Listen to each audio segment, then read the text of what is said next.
This is a download from BFM 89.9, the business station.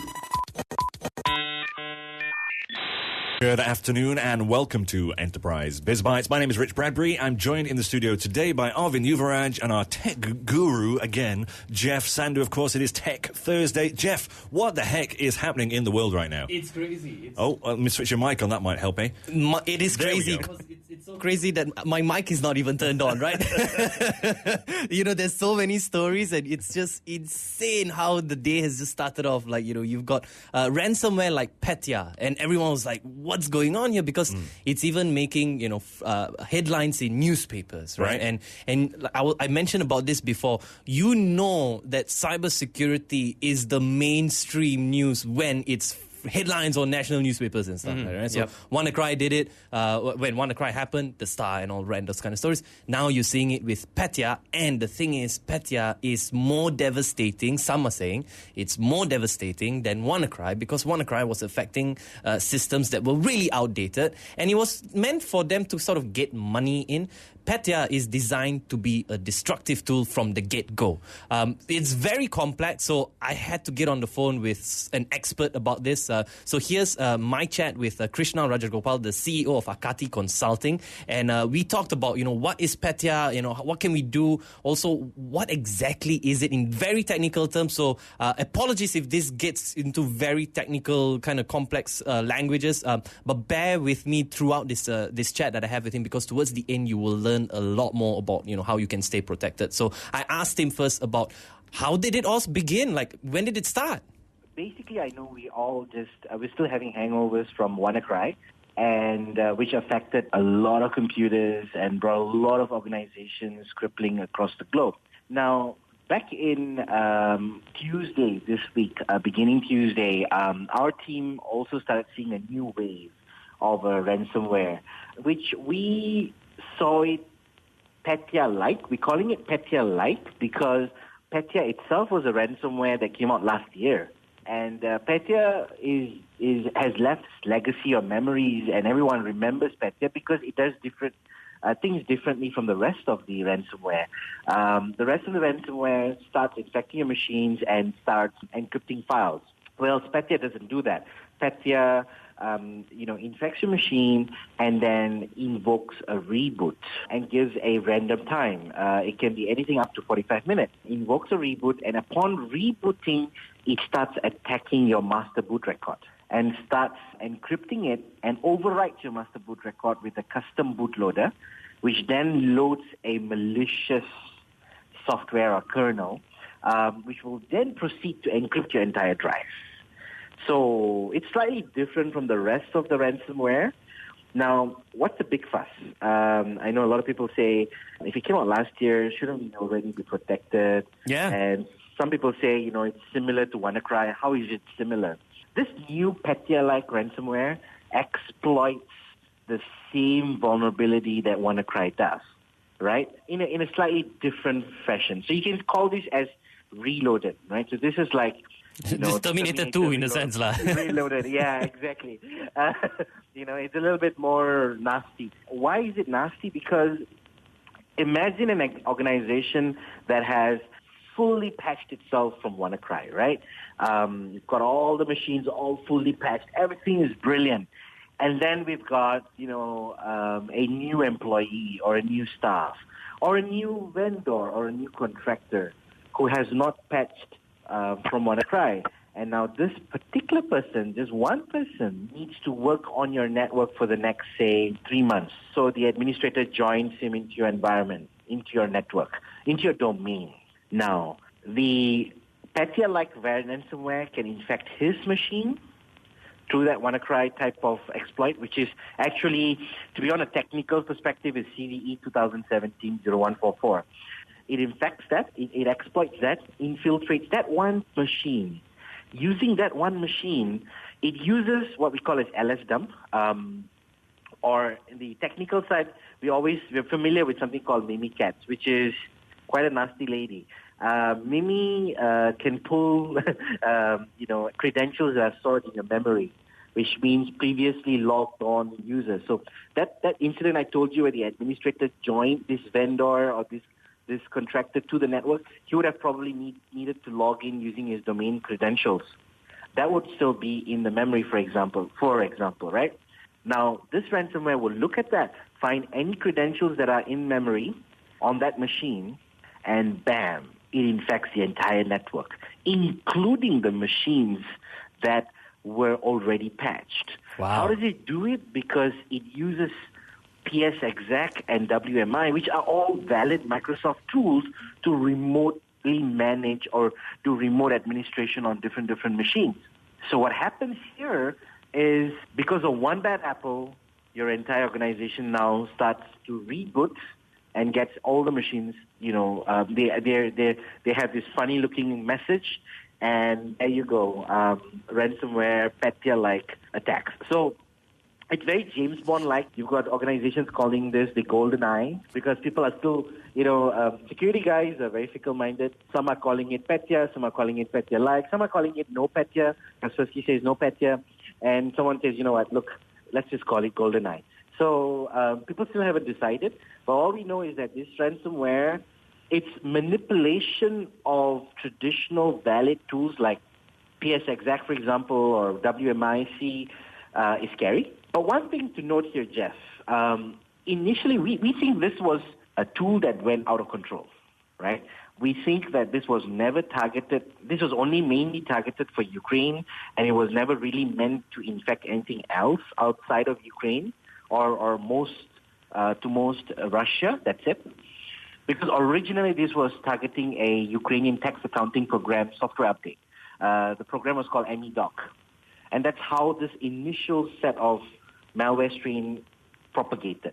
But it became out of control. How so? What happened that it became out of control? Did hackers steal it? And what happened with WannaCry is we found out about hackers going through NSA and utilizing it in a different way. What happened with Petya that it became a global thing? Well, when you said, where they look at the NSA and they came up with it, yes, that's true. Petya-like, this, because it's exploiting the Eternal Blue, Eternal Romance, Eternal Champion, those initial set of exploits that was leaked out using the NSA by the shadow brokers.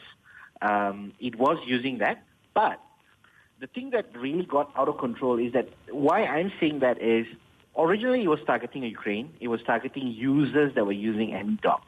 But users are mobile. Now, that guy that got infected, in Ukraine could have taken a flight and moved to Italy, for example, another country. And then he goes ahead and infects another network.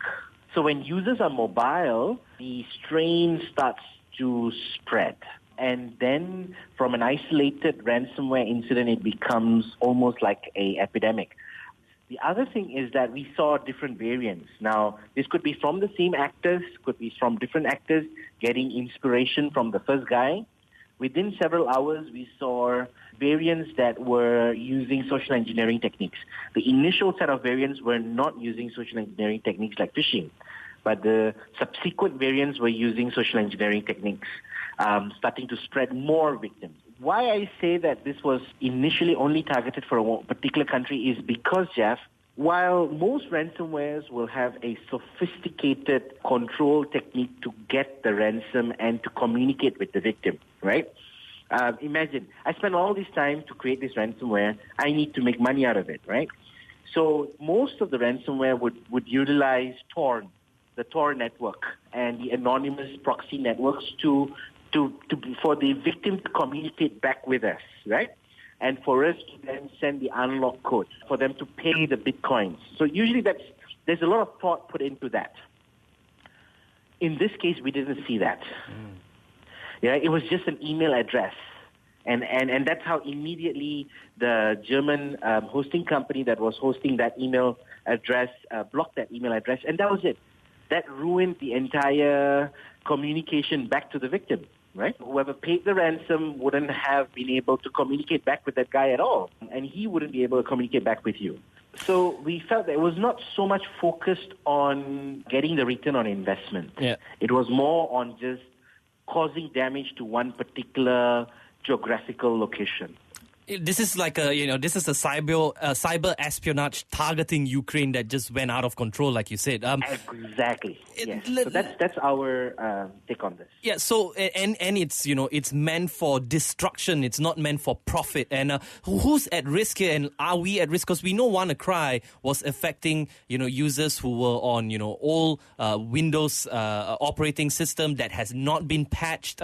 Right now, who's at risk? Is my own personal computers or the servers in my offices, are they at risk? Well, let's rule out, let's do diagnosis by exclusion. If you're on an environment where you're completely patched, every single node endpoint on that machine is up to the latest patch, or you have specifically addressed that CVE 20170144 patch, addressing the SMB vulnerability. If you've addressed that completely, 100%, not 99.99%, 100%, then you're safe. Right. Everyone else that's using Windows, you're at risk if you have not addressed it in another way. So now, then we look at the rest of us that we have a risk of vulnerability because of that one user somewhere who may not have had the latest patch or may not have had an antivirus that detects it. Then you'd have to, CIOs or CISOs around the globe have to look at it and say, look, how do I address this situation? Is my current antivirus able to detect this? Then let's go ahead and update antivirus definitions on all the machines, right? If I really cannot patch. And then the antiviruses, a lot of the antivirus players out there are able to detect this right now as we speak. All the major antivirus players can detect it. Number 3 is, of course, if I don't have a good antivirus or I can't patch, then I'm falling into that really, really high-risk category. All right. So, because remember, Jeff, it only takes one bad apple in this case to spread. So we've given some recommendations on our site. In fact, if you run your own SOC, then we've given indicators right on our site on some of the things you can look out for and block, some of the hashes, some of the IP addresses and stuff like that you can look out for. We call it indicators of compromise. And we've actually given it out on our site. You can actually download that and you can put it into your SOC tool, SIM tool, or your SOC team, and they can probably monitor for any early indications. There's a trick around this. If you do see that my machine is infected, oh no, I have about 45 minutes to save the day, right? Because I can actually pull the plug and power off, right? Pull off the hard drive, bring it to another machine, load it as a secondary hard drive, and copy my files out, right? And I'm safe. So while there was a lot of damage, like exactly what you said, the focus has been on destruction. The focus has not been on to control the entire ecosystem tightly so that I maximize the ROI for this attack. So it's quite easy to defeat in that sense. There are a couple of others. There's some kill switches as well that we've put it up there that you can probably use to defeat, provided that the DLLs match exactly and there's no polymorphic version of Petya-like viruses going around. That was Krishna Rajagopal, the CEO of AKATI Consulting. When we come back after these messages, we'll be picking up a little bit more about Petya and then moving on to short attention spans. You are listening to Enterprise BizBytes on BFM 89.9, the business station. Bollinger Forecasts Markets, BFM 89.9. Welcome back to Enterprise BizBytes. I'm Richard Bradbury in the studio with Jeff Sandhu and Arvind Yuvaraj. So, Jeff, do you want to just pick up then? So, Petya, that's like the biggest story of the week, I think. Even though it happened yesterday, it will be something that we will talk about throughout the week. Just to follow up, there are so many major infrastructure and services and brands and organizations that have been affected by Petya itself. Like Krishna was mentioning, now they're calling it golden eye because there's just so many ways of calling something like this. But at the end of the day, this system is designed to cripple a software instead of hackers trying to make money. Right. This is not about making money.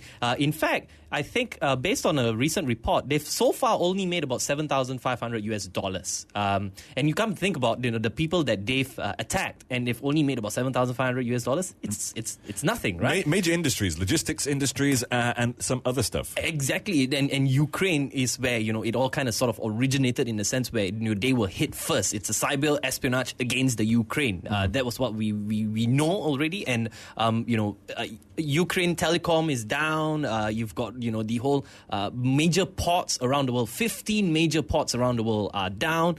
Australia, the Cadbury factory has been hit by Petya as well. So these are major players, and it's logistics, it's the infrastructure, it's the backbone, and they're crippling this kind of softwares. It started off with the accounting software first, and accounts are the backbone of every businesses, right? Let me ask you a question. Yeah. After the WannaCry problem, and we were told, and everybody was told, update your software, why haven't people done that? Various different reasons, right? So we don't really know until we speak to the people of these organizations who have been attacked, and we find out how did you exactly get attacked? What was the backdoor entry that they managed to capture in, right? So right now it's just so new that we're not quite even sure how Petya is affecting the system. Is it rewriting your master boot records, or is it cloning your master boot? We're not quite sure all these details, but what we know is that once you are affected by this, you will just get a message on your screen that says, oops, your files are encrypted. And this is in BIOS. If you see this, your files are no longer accessible because they have been encrypted. Perhaps you are too busy looking for a way to recover your files. Don't worry, you are wasting. Don't do it. You are wasting your time. Wow. Nobody can recover your files without decryption service. You need to send $300 worth of bitcoins to a following address, blah blah blah. Right? And even the website, the email address that they give you is wowsmith123456 at posteo.net. And it's just a vague, it's all these spoofs, and, their IDs that you can't trace. What's really scary about this is that one of the systems that got affected by Petya is the Chernobyl's radiation monitoring system. That is now being monitored manually. We know how dangerous Chernobyl is, and we've seen pictures about this, and it's a scary place, and it's a nuclear radiation area, right? And they're using computers to contain and monitor, how much has the radiation explosion, I'm sure it's spreading, and how they're containing it. Right now, that system that's doing it automatically has just been crippled, and they're now forced to do this manually. I'm sure it is not easy to do it manually. Yeah. And you're then thinking of it's a 24-hour window as well. How long would it take to get the systems back up so that it can, do automations in 3 a.m., 4 a.m.? Yeah. And you're risking lives to do this manually as well. Yeah. So, this is a scary, scary thing, and It's a malicious attack. It is a malicious attack. So if you are a CTO or an engineering expert background, and you know all this kind of SOC tools and all the crazy techie stuff that Krishna mentioned earlier on, I really suggest you to go down to akati.com, and in there you would see something it's now #GoldenEye. You can read more about it. Once you click on this, you are able to download a few things. So if you have your own SOC tool, you could download their indicator. If you have your own Yara IOC tool, then they also have your own indicator. But if you need a batch script for a kill switch, then you also can download it from there. Run those things on your systems, because the last thing you want is your systems to be crippled. And it's a scary thing. Cadbury Australia, I feel for those guys. Oh dear. And I mean, they're not even charging. I mean, if you look at the amount that they're asking you to pay, it's not that much. So it makes you. It shows that they're just trying to spread chaos. That's all they believe in. Yeah. They're not interested in the money that much. No, they're not interested in the money. And WannaCry affected systems, Windows 7, Windows XP users, and who didn't patch up to date. Petya, at this point of time, according to Krishna and a few other analysts that I've, read up about, they say that Petya is. We're not quite sure what exactly. We now just presume every single Windows user is at risk. As long as you've updated every single node and every single entry, and done all the updates that you could, you are safe for now. For now. For now. You are safe for now. If you have not been updated to the latest operating software and notes and stuff, you are at risk. You really are at risk. Go offline and, go and spend some money on updating your system. We always talk about this, update your system. Yeah. Really update your system, guys. Come on. No more messing around. This is crazy, yeah. This is that final warning. Get yourself updated. Because this is really, for me, I think this is cyber attackers are just, just showing off what they can do without proper planning. This is just testing the waters almost. This is testing the water by accident because, again, this is supposed to be an attack against Ukraine, that it's a cyber espionage against Ukraine that just got out of control. Imagine if they were planning to do something like this from the get-go. They would use something a lot more devastating than Petya, because Petya has been around for a year. Yeah. Right. They are just targeting Ukraine. It got out of hand and we are now affected by this. Well, the global citizen is affected by this. Imagine if they realize, hang on a minute, we can actually cripple a lot of, banking infrastructure, healthcare, transportation, ports around the world, and accounts, softwares. If we could do that, we could cripple the whole world. Yeah. Wouldn't that be nice kind of thing, right? So you have no idea what these guys are capable of. And we gotta stay protected. All right, we have to move on. But if you yourself or anybody that you know have been infected, do let us know. 018-789-8899. WhatsApp us on that, and tweet us, of course, at BFM Radio. Very quickly, Arvin, can you give us a little bit about this story about the short attention span? Yeah, so from one nuisance to another nuisance. Right. So from one thing that's Don't talk to about another. Jeff like that. Come on. So we're back to fake news. So this, in comparison, fake news looks like an okay problem. Okay, yeah. I'll do it. We can deal with It's it. fine. Problem. It's a happy problem. I'll take it. So these people, these researchers from the Indiana University, Shanghai Institute of Technology, and Yahoo Research, they wanted to understand how fake news spreads, like why people spread fake news and why people cannot tell the difference between what's real and what's not. So they had this simulation. It's a complete simulation of a fake social media site that acts like Twitter, and then they had 20. There were 100,000 different posts and 20 different people, but these people were not real. They're just like bots. They're just bots. They're just bots, so you can tweak how much they see and what attracts them to the post and stuff like that. They found out that if there are less posts and the posts have a lot of quality, that means they are beautiful images or they are nice songs or music or videos, then they get spread more. But if you keep pushing more posts into the system, you keep polluting it with more and more and more posts, people cannot tell the difference anymore, or these bots cannot tell the difference anymore. So they cannot differentiate what has quality and what doesn't have quality. And So it's almost like they're being overwhelmed then. Yeah, so they start to viralize everything.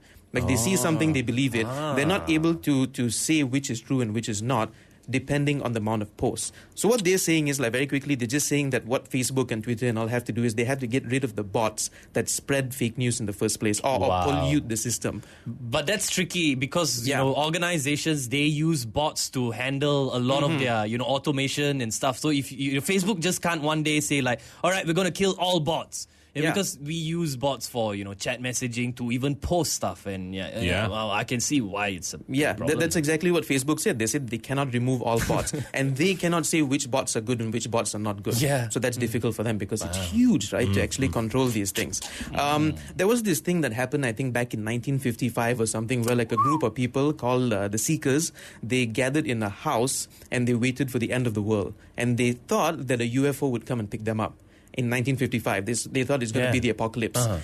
One of the people in that group was a psychiatrist or psychologist. His name was, I can't remember his name, Leon something. Right. He actually orchestrated the whole thing and planned it out because he wanted to see if people would actually gather and believe these things and why they believe in all this fake stuff. Yeah. What happened was, when they were told that the apocalypse is not real and the aliens are not coming, they actually believed in it more. Wow. Yeah. So he named this thing cognitive dissonance. So what he says is when the truth comes up and it conflicts with what you believe, it's a very bad feeling. So you want to go back to what you believe. Yeah. So they started to get more people. Wow, that could apply to a whole lot of things, by the way, right? Yeah. And things that we may not even mention on radio, but I think you know where I'm trying to hit with this. You're talking about politics, Jeff. That's what you're talking about, aren't you? Politics right, okay. and, even to a certain extent, you could even say to religion as well, to a certain extent. Relationships. relationships. Yeah. Yeah, a lot of whole it. bunch of Leon things. Wow. Festinger, that's his name. Leon Festinger. Festinger. So Leon, you blew my mind. Yeah, so he found out and he actually told them, and they didn't believe it, and they actually gathered more people, and they scheduled another apocalypse the next year. They scheduled They scheduled another apocalypse. This reminds me of the whole Y2K thing as well, yeah. and then remember the end of the world, the November 12th or no November 2012, December 21st, December something where they even made a movie out of it, like how the world is going to end. And my mom, I remember, was telling me like the week before, it's like, should we actually stock up on groceries? And I go like, Mom, if the world ends, groceries is the last thing you will want to be worried about, right? So let it in if it ends. If it ends, it ends. All right. We've got to take a short break. We've actually got some music coming up. It is St. Vincent with Birth in Reverse. When we come back, free Wi-Fi in London and some other stuff. Don't go anywhere. BFM 89.9, the business station. Business, football, music. BFM 89.9. Welcome back to Enterprise Biz Bites. My name is Rich Bradbury with Jeff Sandhu. and Arvind Yuvaraj. So we've come to that part of the show where we're going to be talking about free Wi-Fi. Yes, in the UK, in London especially, and a few major cities around the world, there's this company called Intersection. Smart. It's, really smart name. The company behind this free gigabit speed Wi-Fi hotspots for everyone in the city, right? They've popped up in New York City over the last few years. They've now launched in London, and it's very interesting in the way that they're doing this. The network, it's called InLink UK, and the kiosk is called InLinks. In the New York, it's called something different. It's called Link NYC. So the Intersection is working with telecom providers. So that would be Link Nick. Yep. Okay. Link. Yeah. Sorry. So, Intersection, the company is working with telecom providers, like in the UK is BT, and also outdoor advertising companies like Prime Site in the UK to replace, this is where I think we could happen here in Malaysia, to replace 1,000 payphones in major cities in the UK cities with the InLink kiosk starting just yesterday. So they're changing, those iconic red box that, Doctor telephone Who, box. Doctor Who would go into the telephone box, right? He goes into a blue one, Jeff. He the goes ones into in the a UK blue are one. red. Yeah, okay. So he goes into a blue one, but the ones in the UK are red. Yeah. And we all love that iconic red telephone box. It's the phone boxes and the buses. But That's it's what you remember, right? completely redundant in the 21st century. But they look so pretty. They look pretty, but they have no use. This is true. And they just take up space, and they cause people to do vandalism on this thing. It's like, all right, over here in KL, you get those things, it's like volcano massage, and then you go like, what? Why would... Straight to the volcano massage, Not what does something this like mean? lorries, No, well, how often, what are the ratio of you saying volcano massage and lorries next to it? Like, I would I bet suppose you... it depends where you live, right? I guess it's, and also where you're kind of seeing all this, right? If it's under a flyover, it's more lorries. If it's in a toilet, it's... Moving on. Moving out of toilets. Moving back to the phone booth. Moving back to phone booths. So they are completely redundant today. Nobody uses a payphone anymore. Right. Why don't we turn these spaces into Wi-Fi hotspots? Except for Instagram posts. Too many hashtags and Instagram posts in the same phone booth. Exactly. So they are changing major UK cities' phone boxes with this, system, the InLink system. But this is the beauty of it. You mentioned about how they look iconic and they're lovely. They're not demolishing it. They're refurbishing it, and they're putting in a tablet with it. They're putting in a Wi-Fi hotspot. You could access your GPS maps, and you could do a whole bunch of things, and it's just a Wi-Fi hotspot. It becomes a useful thing in society again. As opposed to it being just something that's redundant and useless. And the only thing you do is just take a photo of an Instagram post and share, right? Yeah. What's really cool is that there's so many places everywhere in the world that have this problem where it's an old, outdated kind of infrastructure or building that has been built, or a monument that you just don't serve any purpose in the digital world. So we've tried things like, trying to do augmented reality of like in museums and stuff. What people want is Wi-Fi. Yeah, agreed. Wherever you go, you want Wi-Fi. I don't want to go into a certain place and look at the VR stuff. Oh, it's pretty cool. Because at the backbone of it, it's like I need to be connected to the internet in the first place, right? And I can't do it. And if I'm a tourist, the first thing I do is always buy a local SIM card because then I get this cheaper rate, data, and then my life is happy. Yeah, right? And you use Google Maps wherever you go when you travel because you want to know how far is it to walk from one place to the other, the phone number of the restaurant. All these information requires one thing, which is network. And I'm really, really, really hoping that someone is listening to this who is able to change our infrastructure, whether it's in Selangor, whether it's in KL, whether it's in Malaysia, whether it's in Langkawi as well, because obviously tourist destinations are one of the things that you need to look at as well. Yeah. If we could do this, we would be really buzzing in terms of the tourism that's coming in. For sure. I mean, the one thing, though, like you were mentioning, the stuff in the UK, it's been run with the company Intersection, right? So, and they've teamed up with BT, British Telecom, of course. So we'd have to have somebody teaming up with Malaysia's counterpart to be able to do that. Yeah. The only thing is, if you look at I can't think of a single phone booth here, a public phone booth, that actually works here in Malaysia. I don't see anybody keeping them up, upkeeping them. Yeah, so what we have here that it's in abundance that's not really been utilized is bus stops. Right. I see a lot of bus stops in central KL that, really, do people really take... Right. Even if they do take buses, it's now just shorter distance and, you've got Uber, you've got your Grabs, you've got your taxis as well, you've got MRTs. Yeah. So many ways of transportation. Bus stops are a great place where you could put Wi-Fi hotspots at that bus stop's location. And we're not asking for a Wi-Fi hotspot that we can Instagram, we can Facebook, we can browse the web. You could limit. So what these guys are doing is they're limiting to what you can get online using their free Wi-Fi service. And it's basic stuff that people would need. It's contacts to emergency operators using VoIP services, which is great because sometimes phone lines are busy. And maps. Yeah. It comes down again. I just need free maps. Yeah. And if we could provide free Google Maps services via a link at every single bus stop locations here in Malaysia, you have an idea and go run wild with it. You know what I would really like at bus stops here in Malaysia? Timetables. Just something simple that says, this is what time your bus is arriving. I'm pretty sure they have timetables. Okay. I won't continue after that. We all know, right? There's a timetable. The only thing we have is the timetable. That's about it, right? That's about it. Yeah.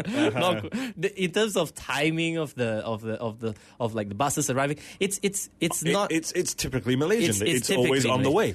But if you had free Wi-Fi or just a service... You could track if the bus was on the way. Yeah, there's so many things we could do. And, we strive to be a smart city. We do. Malaysia has this vision of being a hub as well for, like a data center hub for ASEAN, right? All this comes down to how much of ease of access of getting this kind of information. If you make it easy for people, we would be more... changing from instead of just consumers to creators that can develop something, right? Yeah. We are so high on Facebook numbers, right? We're like one of the top 3 in the region, and we're like one of the top 10 in the world. Yeah. We love to consume all these kind of things, but the problem is because it's really hard to actually consume. I know a lot of people who consume really detailed or in-depth internet stuff via going through VPN services and going through all this in order for them to experience what the real world, what the real first world feels like, right? That's the internet. If you travel to the US, go on to google.com and just be amazed. Because when you come back here, you go on to google.com, very different experience, by the way, right? Filtered, even your Google Assistant and what it can tell you. If you're in the US, you don't even need to do anything. As long as you're connected to the local internet services that you go, wow, I could do everything. It's really stalker, by the way. Yeah. But, if you come back here, you don't get that full experience. That's why we lack that imaginative, that creativity. What these guys are doing is mixing the old red phone boxes into the new digital age where you have a tablet and it's a Wi-Fi hotspot, and you and your friends can actually share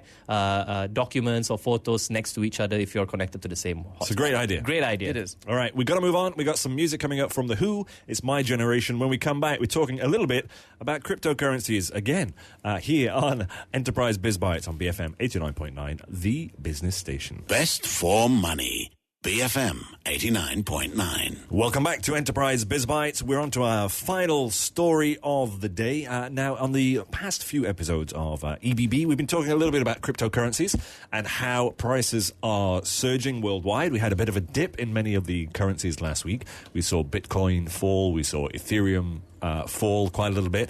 And now, because of that, I don't know if you know this, the guys living at home, but there are these you have to mine these currencies. Yes, right? yeah. It's not as easy as just going up to a trader and like, hey, I need to buy this. Right? You can do it. You can, yeah. But the real hardcore, the real reason why cryptocurrency is like the next big thing is because you have to mine them. Right. And mining is not easy. And it's expensive, right? Yeah. And do you remember me talking to you a couple of weeks ago, and I said, right, currencies are on the way up. Maybe we should look out for AMD share prices. AMD, of course, Advanced Micro Devices. And their share prices at the point were going up, right? And then the AMD, who make graphics cards or chips on the graphics cards, their price went down because you couldn't buy any of these graphics cards to go and mine.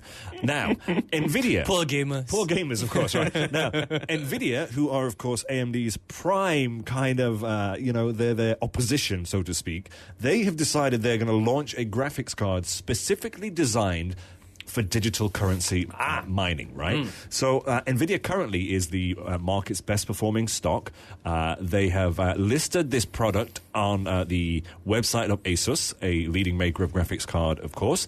Here's a little bit of a quote. ASUS Mining P106 is designed for coin mining with high efficiency components, delivering maximum hash rate production at minimum cost. Of course, if you have a machine on 24 hours a day, 7 days a week, it uses an awful lot of electricity. Yeah. Of course, it uses...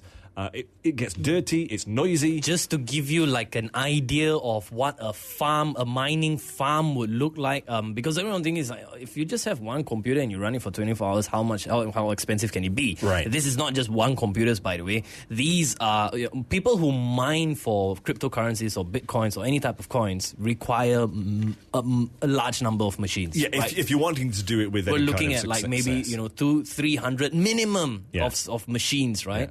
Yeah. I was watching over the long weekend. I was watching a Vice documentary of a mine farm in China, and 3 guys decided 2 years ago 2 years before the Bitcoin kind of happened. So this is about 5 years ago. 5 years ago, decided to take over one of this warehouse in China that used to be an old factory, very small, probably the size of maybe 3 shop lots, 2 stories high. They decided to fill up with just servers, and you go to your digital mall or Jalan Pasar in KL and you buy those small 10 ringgit fans that you plug into your computer, right? They bought those to keep the temperature down. The electricity bill, 1 month, $20,000. Wow. 1 month. Right. $20,000. But they're making a lot of money because, each Bitcoin is worth, what, 12,000 ringgit now? Not doing too bad at all. Yeah. Right, so this new graphics card that's going to be launched is called the ASUS Mining P106. And 6G. Yeah, they did say that it wasn't available for sale yet. But digging a little bit deeper, I found out that it is available currently in Singapore right now. And it's being sold for 400 Sing dollars, so 1,245 ringgit. Not too bad. However, there's a big but with this. This is the exact same card as the NVIDIA GeForce GTX 1060 6GB. Is that so? Minus the display connector. Oh. So all they've done is they've taken that little piece off, they've repackaged it and said, hey, look, this thing is, it's a brand new thingy. No, it's exactly the same. All the specs turn out to be the same. So I don't know what to think about this. Yeah, so NVIDIA, AMD, and ASUS, they've not actually officially announced as well. So it could be because of this, right? It could be, they're just trying to figure what is the right word to say that we're just rebranding this into something. Or just changing the box, like putting it in a That's different pretty box. much what they are saying. Slap on a cryptocurrency font on the box and there you go. I mean, they've even put it out on the Asus website. It's designed for coin mining with high efficiency components, delivering maximum hash rate, blah, blah, blah. Dual ball bearing fans, reducing friction, making it run smoother, improving, making it the graphics card last twice as long. Yeah. Industry-only auto extreme technology with super alloy power too. That would make me want to buy it right there. And the GPU tweak too, when allowing you to modify the GPU clock. Now, we can go on to talk about the details and how this graphic card is, better or all that kind of things like that. We will go on to that when we do get a device to review. Perhaps then maybe we can test out the gaming side of this graphic card. But what's really interesting is that how we talk about cryptocurrency, and initially when we started talking about cryptocurrency, it's all these black hackers, this dark web, and people paying for ransomware, terrible things that they were doing this, right? Yeah. And then later on, you saw the financial sector started to notice about this and saw some benefits and tried to experiment in the UK, in the US, and then they sort of stayed away from it because it was just too dark, right? And then later on, you saw Bitcoin has a lot of benefits. It started to surge because more people, Amazon started to notice this. So when you have these large brands started to, realize that consumers want the ease of doing these things, and they are quite tech savvy. They're learning about Bitcoin. Me and Richard, we're learning about these kind of things on a daily basis. And then now you see manufacturers who create products that we use for totally different purposes, like gaming.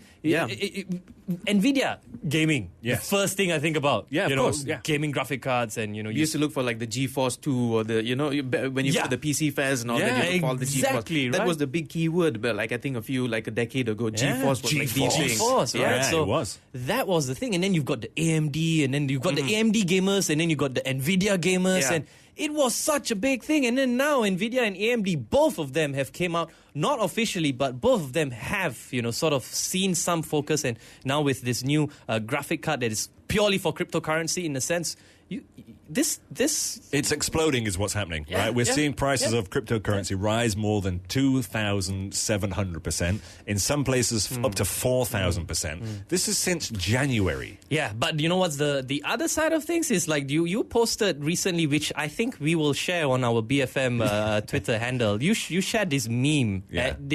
It sums up the cryptocurrency world in just one meme. Yeah, absolutely. When someone says something, everyone just follows. When someone says nothing, everyone just says, Total bandwagoning. It's that volatility that we really just got to manage and maintain, because everyone just gets so excited over it. We are excited over it. Of course.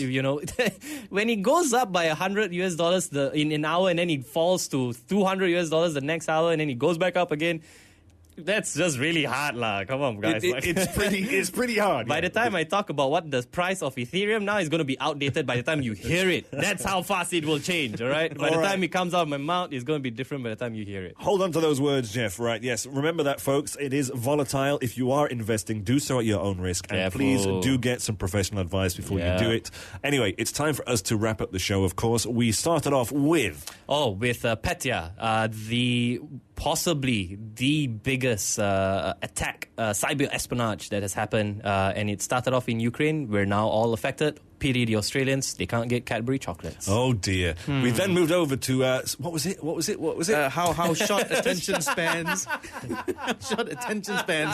can make you spread fake news. That was good though, right? Yeah, it was really good. We then moved on to what, Jeff? What do we move on to? I completely forgot. Free gigabit Wi-Fi. Yes, of course. Sorry, I'm just sticking with the. It didn't work with me. Of course, I can't. Okay, we did about this company called Intersection. They basically repurposing all the red phone box in the UK for Wi-Fi hotspots. Great, and then we finished up with Nvidia to launch a graphics card specifically designed for digital currency mining, otherwise known as repackaging a otherwise available product and using a different box. However, we do have something coming up after the 1 o'clock news. What is it? It is the Breakfast Grill replay. So Simon Flint, he is the CEO of Evolution Wellness Holdings. He was on the grill this morning. Two of Malaysia's largest fitness club chains, Celebrity Fitness and Fitness First Asia, are set to merge and create one of the largest fitness club networks in Asia. The combined entity will comprise of 152 wholly owned fitness clubs across Asia and be under the same parent company, which is Evolution Wellness Holdings. Simon Flint spoke about the merger and the overall fitness club landscape in Asia, and all that is coming up right after the news at 1 o'clock. Great stuff. Of course, we will be back tomorrow, same time, same place for Fun Friday here on Enterprise BizBytes. On behalf of Jeff Sandhu and Arvin Yuvaraj, I've been Rich Bradbury. You have been listening to Enterprise BizBytes on BFM 89.9, the business station. Thank you for listening to this podcast. To find more great interviews, go to bfm.my or find us on iTunes. BFM 89.9, the business station. This is a download from BFM 89.9, the business station.